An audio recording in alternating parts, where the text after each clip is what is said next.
ការអានសិភៅវាអាចជួយអីឲ្យយើងខ្លះការអានវាអាចធ្វើយើងចេះពាក្យថ្មីអញ្ចឹងវាអាចជួយឲ្យយើងនៅក្នុងការដែលប្រស័យតាក់ទងការប្រើប្រាស់ពាក្យមានពាក្យថ្មីបានល្អ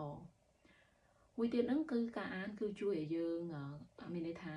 ជួយឲ្យការពង្រឹងជំរុញការចងចាំរបស់យើងមានន័យថាវាជួយឲ្យគូក្បាលយើងមានការចងចាំល្អបើសិនជាយើងអានហើយយើងចាប់ផ្ដើមកត់នៅពាក្យសំខាន់ទៀតវារឹតតែល្អប្រសើរទៀតពីព្រោះវាជួយធ្វើយើងហ្នឹងថ្ងៃក្រោយហ្នឹងយើងអាចទៅបើកមើលទៅពាក្យកន្លឹះសំខាន់នៅក្នុងសៀវភៅហ្នឹងអញ្ចឹងណាហើយអានបើសិនជាយើងបានអានពីពេលល្ងាចមានន័យថាមុនពេលយើងចូលគេង10ទៅ15នាទីឬកន្លះម៉ោងវាធ្វើឲ្យការគេងជួយឲ្យការគេងហ្នឹងយើងគេងស្ងប់ហើយមួយទៀតបើសិនយើងអានពេលព្រឹកវាធ្វើឲ្យអារម្មណ៍យើងហ្នឹងទៅផ្ដោតទៅធ្វើការងារហ្នឹងវាផ្ដោតបានល្អអញ្ចឹងណាយើងអាចធ្វើការប្រៀបធៀបគ្នាបានឧទាហរណ៍ថា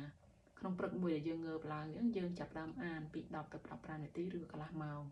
ហើយថាយើងមានអារម្មណ៍យ៉ាងម៉េចសម្រាប់ថ្ងៃហ្នឹងហើយព្រឹកមួយទៀតដែលយើងងើបឡើងយើងចាប់ផ្ដើមប្រើប្រាស់បណ្ដាញសង្គមក្នុងទូរស័ព្ទរបស់យើងតើយើងមានអារម្មណ៍យ៉ាងម៉េចបើសិនជាយើងអាចប្រៀបធៀបគ្នាបានបែបហ្នឹងយើងដឹងហើយថាការអានវាមានសារៈសំខាន់យ៉ាងម៉េចហើយការអាននេះមានសារៈប្រយោជន៍ច្រើនណាស់ឧទាហរណ៍ថាបើសិនជាយើងជាអ្នកដឹកនាំយើងអានសៀវភៅពាក្យពន្ធអ្នកដឹកនាំយើងនឹងបានយល់ពីគន្លឹះនៅក្នុងការដឹកនាំតែបើសិនជាយើងជាមនុស្សម្នាក់ដែលយើងស្វែងរកការលើកទឹកចិត្តយើងអានសៀវភៅបែបការលើកទឹកចិត្តវាជារឿងល្អការអានទោះបីជាយើងចាប់ផ្ដើមពីចំណុចណាពីសៀវភៅកូនក្មេងឬក៏ជាសៀវភៅរឿងឬក៏ប្រឡំលោកយើងចាប់ផ្ដើមអាននៅមានន័យថាបើសិនយើងចង់បង្កើតទម្លាប់នៅក្នុងការអានគឺយើងចាប់ផ្ដើមអានពីប្រភេទបែបហ្នឹងយើងអានតែអានយូរទៅយើងដឹងពីចំណង់ចំណូលចិត្តរបស់យើងថាយើងជាមនុស្សប្រភេទណាដែលចូលចិត្តអានសៀវភៅប្រភេទណាអញ្ចឹងណាអញ្ចឹងយើងចាប់ផ្ដើមអានបន្តិចម្ដងទៅវាជួយការអានហ្នឹងវាសំខាន់ណាស់វាជួយដល់ខួរក្បាលយើងផង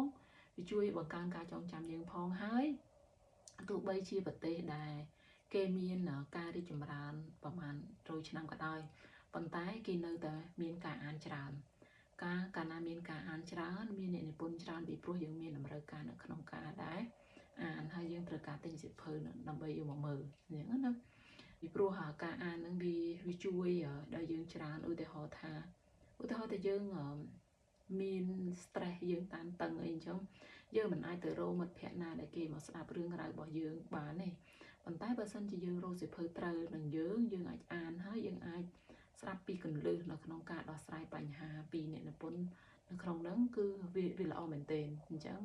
ខ្ញុំលើកទឹកចិត្តឲ្យបងប្អូនទាំងអស់គ្នាព្យាយាមអានពីព្រោះការអានហ្នឹងវាជួយយើងបានច្រើនមែនទែនមានន័យថាវាជួយឲ្យយើងចេះដោះស្រាយបញ្ហាប្រចាំថ្ងៃហើយក៏វាជួយឲ្យយើងហ្នឹងចេះ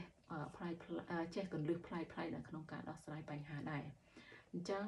នេះគ្រាន់តែជាការយល់ឃើញរបស់ខ្ញុំទាក់ទងការអានបើសិនជាបងប្អូនយល់ឃើញបែបណាសូមចែករំលែកនៅ comment ខាងក្រោមអរគុណច្រើនបងប្អូនទាំងអស់គ្នា